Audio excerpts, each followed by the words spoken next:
If you've watched Hermitcraft for a while, you might have noticed something interesting about Grian. His energy doesn't stay the same throughout the entire season. And I don't mean that in a bad way. At the start of a season, Grian usually comes in loud, curious, and a little chaotic. He's flying everywhere, poking at other hermits' bases, starting tiny interactions that somehow grow into big storylines. You can almost feel that new world excitement through the screen. But as the season goes on, something shifts. Grian slows down. Not in motivation, but in focus. Early Grian is all about exploration and connection. Late season Grian is more intentional. He talks less, observes more, and when he does jump into something, it usually matters. And that change isn't accidental. Grian plays Hermitcraft like a long game. At the beginning, he's building momentum, not just for himself, but for the server.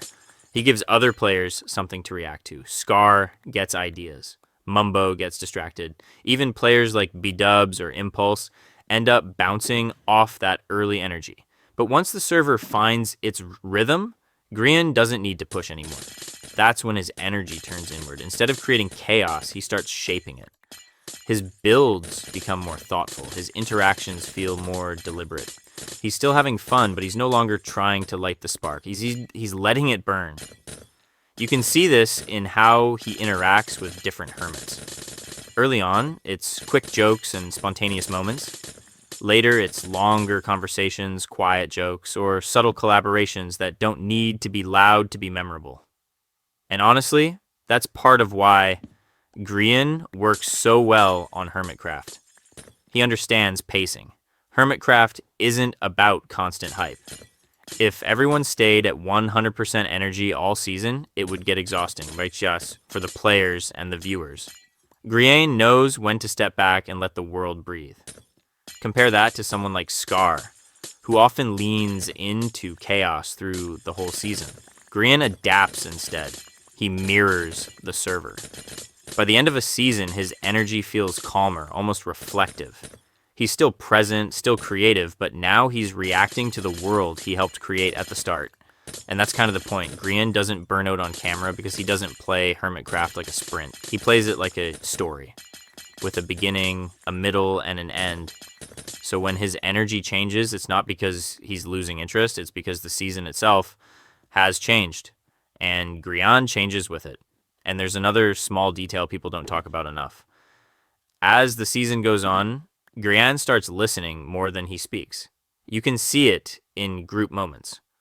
When Mumbo is overthinking a redstone idea, or when Scar is explaining something that clearly isn't going to work, Grian doesn't rush to interrupt.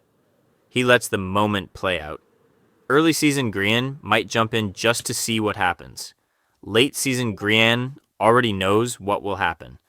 And sometimes that makes it funnier. That's a different kind of energy.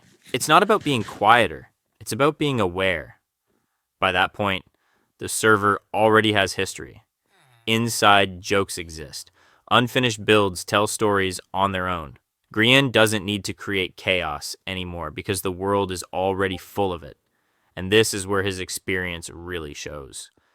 You'll notice that near the end of a season, Grian's episodes often feel more reflective.